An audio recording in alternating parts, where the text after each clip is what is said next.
Hello दोस्तों, India में एक प्राइवेट कॉलेज से बीटेक करने के लिए स्टूडेंट 10 से 12 लाख रुपए तक सिर्फ ट्यूशन में फीस खर्च कर देते हैं। 4 साल पढ़ाई, 8 सेमेस्टर, 48 सब्जेक्ट, 160 से 180 असाइनमेंट और 80 से 90 एग्जाम पास करने के बाद कहीं जाकर उन्हें किसी कंपनी में इंटरव्यू देने का मौका मिलता है। लेकिन तब टेक कंपनियां उनसे ऐसे इंटरव्यू क्वेश्चन पूछती हैं जिनके जवाब में उन्हें कॉलेज में कभी पढ़ाई नहीं गए होते हैं। यह तो वो पल होता है जब स्टूडेंट को एहसास होता है कि वे उन 80% इंजीनियरिंग ग्रेजुएट्स में से हैं जो एम्प्लॉयबल नहीं माने जाते हैं। इसकी वजह साफ है, कॉलेज में सीखी गई चीजें और इंडस्ट्री की डिमांड जबरदस्त गैप है। ये सवाल उठता है कि क्या ये 10 लाख रुपए की फीस, 4 साल की मेहनत, इतने सारे एग्जाम और असाइनमेंट सिर्फ इसलिए थे कि जब आप इंटरव्यू में बैठे तो आपको ये महसूस हो कि आप जॉब के लिए तैयार ही नहीं है। अब समझते हैं कि जॉब मार्केट की हकीकत क्या है। 2024 में एक रिपोर्ट के मुताबिक सिर्फ 10% इंजीनियरिंग ग्रेजुएट्स ही जॉब सिक्योर कर पाए। बाकी 90% स्टूडेंट के पास वो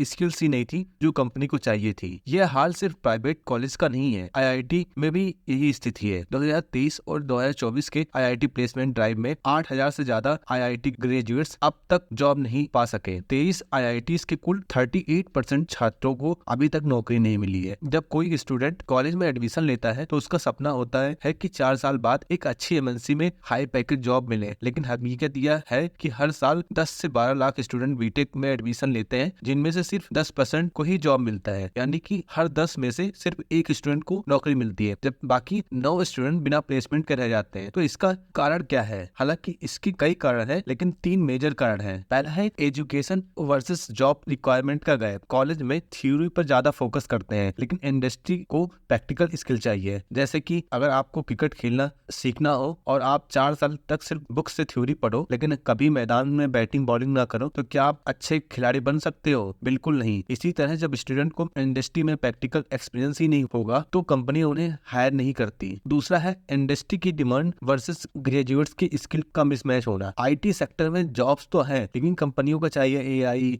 क्लाउड कंप्यूटिंग, साइबर सिक्योरिटी जैसे स्किल्स, लेकिन कॉलेज का सिलेबस अभी भी 10 से 15 साल पुराना चल रहा है। तीसरा है जॉब मार्केट और सैलरी का एक्सटेंशन। इंडिया में एक फ्रेश ग्रेजुएट की एवरेज स्टार्टिंग सैलरी पिछले 5 सालों से 3 से 5 लाख सालाना पर अटकी हुई है। इन्फ्लेशन 5% से ज्यादा है, लेकिन कंपनियां अभी भी वही सैलरी दे रही हैं जो 10 साल पहले मिलती थी। अब तो कंपनियां 70 से 90 घंटे काम करवाने की भी डिमांड कर रही है, जबकि सैलरी वही है। तो इसका सलूशन क्या है? अगर आप 2025 में प्लेसमेंट लेने वाले हो और घबराए हुए तो आपके पास स्किल्स नहीं है, प्रोजेक्ट नहीं है, तो टेंशन मत लो। मैं आपको एक प्लेसमेंट रोड मैप बताऊंगा जो आपको जीरो से जॉब रेडी बना देगा। यह रोड मैप 3 पार्ट्स में डिवाइड किया गया है। सबसे पहला है, हम टेक्निकल स्किल्स के बारे में बात करेंगे। 2025 की लेटेस्ट टेक स्किल कौन सी है जो आपको सीखनी चाहिए और जो कंपनी डिमांड भी करती है। सेकंड बात करेंगे सॉफ्ट स्किल की, वो भी आपको सीखना पड़ेगा क्योंकि कंपनी सिर्फ आपकी कोडिंग स्किल नहीं देखती, इसलिए सॉफ्ट स्किल भी मैटर करती है। थर्ड,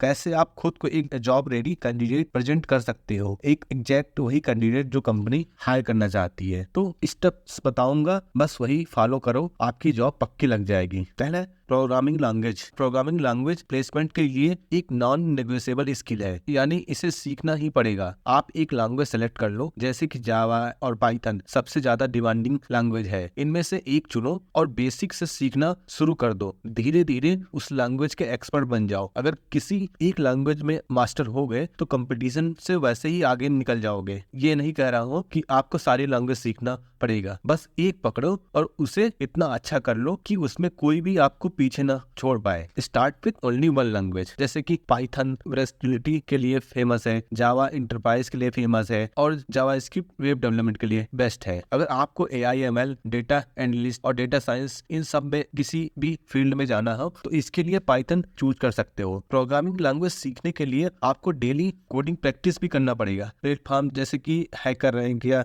लीक कोड आप यूज कर सकते हो। सिंटेक्स को बहुत अच्छे से समझो। फंडामेंटल्स जो होते हैं, लूप्स हो या वेरिएबल हो गया, डेटा टाइप्स हो गया, बहुत ज्यादा ध्यान दो। ऊप्स की कॉन्सेप्ट समझो और डिबगिंग स्किल भी सीखो। मैंने ये देखा है कि बहुत से लोग एरर देखते ही घबरा जाते हैं। सो एरर से घबराना नहीं है, एरर को समझो, क्यों आया, कैसे आया, इसको कैसे फिक्स कर सकते हैं। यह आपको एक बहुत अच्छा प्रोग्रामर बनाएगा, क्योंकि जब आप कोडिंग सीख रहे हो तो जब कोई ऐसा एरर आ जाता है तो ये आपके कॉन्फिडेंस को हिलाने का कदम रखती है, इसलिए डिबगिंग स्किल को अच्छे से आप सीखो। नेक्स्ट है डाटा स्ट्रक्चर एंड एल्गोरिथम। आपको प्रॉब्लम सॉल्विंग टेस्ट हमेशा डीएसए से शुरू होता है। आपकी प्लेसमेंट होगी या नहीं, या कहीं न कहीं डीएसए ही डिसाइड करेगा। इंटरव्यूज क्रैक करने के लिए डीएसए आना जरूरी है, क्योंकि इंटरव्यूज राउंड्स में यह आपसे पूछा जाएगा। खाना खाना भूल जाना, लेकिन डीएसए का इग्नोर मत करना। आप डीएसए को मास्टर कैसे करें? बेसिक से स्टार्ट करें, array, link list, stack and Q, फिर धीरे धीरे एडवांस टॉपिक पर मूव करें, जैसे कि ट्री, ग्राफ, डायनामिक प्रोग्रामिंग। फिर आप प्रैक्टिस के लिए लीड कोड या कोड चीफ प्लेटफॉर्म का यूज कर सकते हैं। तो डीएसए के साथ क्या करना है? ऑप्टिमाइजेशन और टाइम कॉम्प्लेक्सिटी को समझना बेहद जरूरी है। यह आपकी आंसर्स और अप्रोचेस को यूनिक बनाएगा। नेक्स्ट है वेब डेवलपमेंट। तो आपको क्यों इसे लर्न करना चाहिए? वेब डेवलपमेंट एक हाई डिमांड स्किल है। कंपनी को ऐसे डेवलपर चाहिए जो फ्रंट एंड और बैक एंड दोनों संभाल सके। जब आप प्लेसमेंट में बैठोगे और कहेंगे कि मुझे वेब डेवलपमेंट आता है, तो कंपनी आपको जॉब रेडी मानेगी, क्योंकि आपको काम करने आता है। इसमें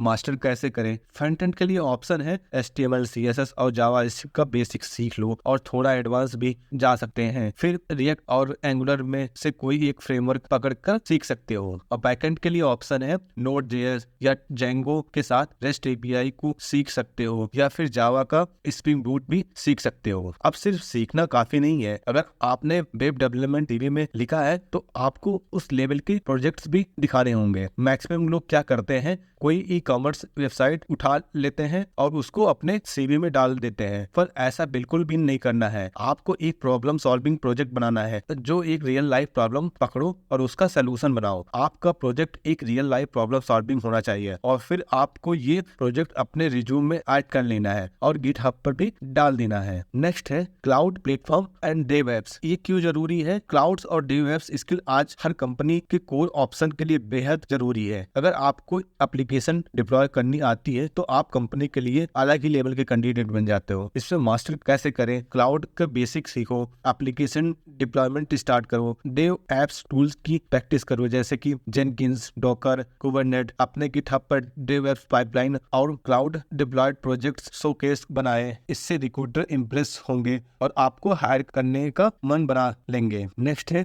डेटाबेस एंड वर्जन कंट्रोल। ये इसलिए जरूरी है, हर प्रोजेक्ट डेटाबेस और वर्जन कंट्रोल पर आधारित होता है। इसमें मास्टर कैसे करें? SQL के बेसिक सीखे, NoSQL डेटाबेस जैसे MongoDB सीखे, गिट एंड गिटहब की मास्टरी करें, गिटहब पर डेली प्रैक्टिस करें, ब्रांचिंग, मर्जिंग और वर्जन कंट्रोल सीखे, अपने सभी प्रोजेक्ट्स गिटहब पे अपलोड करें और प्रोफाइल ऑप्टिमाइज करें। रिक्रूटर्स गिट प्रोफाइल जरूर चेक करते हैं, तो इससे दमदार बना सकते हो आप। आपकी प्लेसमेंट अब पक्की है। इन सभी टेक्निकल स्किल्स को सीख कर आप जॉब रेडी बन जाओगे, जब आपके पास वो स्किल है जो कंपनी ढूंढ रही है। नेक्स्ट है कोडिंग ही सब कुछ नहीं है। आपको सिर्फ टेक्निकल स्किल्स नहीं बल्कि सॉफ्ट स्किल भी डेवलप करनी होगी, क्योंकि कंपनी सिर्फ अच्छे कोडर्स नहीं बल्कि अच्छे प्रोफेशनल भी चाहती है। प्रॉब्लम सॉल्विंग स्किल, ये अब क्यों जरूरी है? क्योंकि कंपनी ऐसा कैंडिडेट को हायर करती है जो कॉम्प्लेक्स प्रॉब्लम को सॉल्व कर सके। प्रॉब्लम सॉल्विंग स्किल सिर्फ डीएसए तक लिमिटेड नहीं होती है, बल्कि रियल वर्ल्ड में भी यूज होती है। इसकी मास्टरी करने के लिए रेगुलर कोडिंग प्रैक्टिस करो, लॉजिकल पजल्स और केस स्टडी सॉल्व करो, कोलैबोरेटिव प्रॉब्लम सॉल्विंग टूल्स जैसे मीरो या ब्रेनस्टॉर्मिंग टेक्निक्स का यूज करो। यह स्किल आपके इंटरव्यू में out of the box thinking को हाईलाइट करेगी और हायरिंग के चांसेस बढ़ा देगी। कम्युनिकेशन स्किल्स, अब ये जरूरी इसलिए है, अगर आप अपनी ब्रिलियंट आइडिया को अच्छे से एक्सप्लेन नहीं कर सकते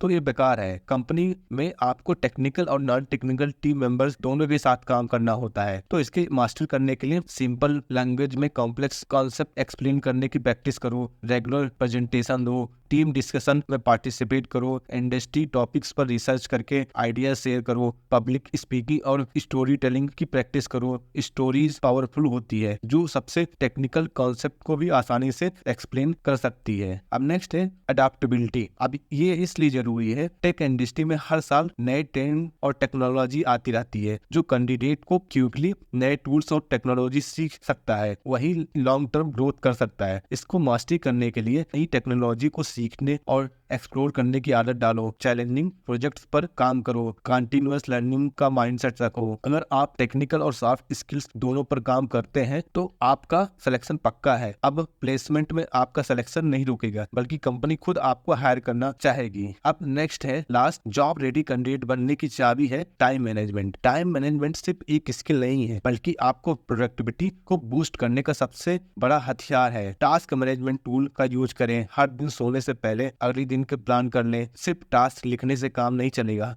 टाइम स्लॉट भी मेंशन करें, जैसे कि 9 to 10 AM book reading, 10:30 to 11:30 AM Python के फॉर लूप्स क्वेश्चन सॉल्व करने हैं, 11 to 5 PM कॉलेज जाना है, 5 to 6 PM रेस्ट, फिर 6 PM to 7 PM नए टॉपिक सीखना है। तो ऐसे आप एक टाइम टेबल बना सकते हैं। जब आप टाइम करके प्लानिंग करेंगे तो आपकी प्रोडक्टिविटी नेक्स्ट लेवल होगी। आप पोमोडोरो टेक्निक अपनाएं। 25 minute focus plus 5 minute break. यह आपको डिस्ट्रैक्शन से बचाएगा और फोकस बढ़ाएगा। हर 4 पोमोडोरो सेशन के बाद 15 से 20 मिनट का लंबा ब्रेक लें। प्लेसमेंट सिर्फ एक इंटरव्यू क्लियर करना नहीं है, बल्कि एक वेल राउंडेड प्रोफेशनल बनना है। यह स्किल सिर्फ जॉब के लिए नहीं, बल्कि लॉन्ग टर्म करियर ग्रोथ के लिए भी जरूरी है। जैसे कि बिल्ड एंड स्ट्रॉन्ग पोर्टफोलियो बनाए। रिज्यूम में सिर्फ वही स्किल डालें जिनका आपने रियल लाइफ प्रोजेक्ट्स में इस्तेमाल किया हो। रियल वर्ल्ड प्रॉब्लम सॉल्व करने वाले प्रोजेक्ट्स बनाए, जैसे portfolio, website, data visualization, dashboard, open source contribution. सारे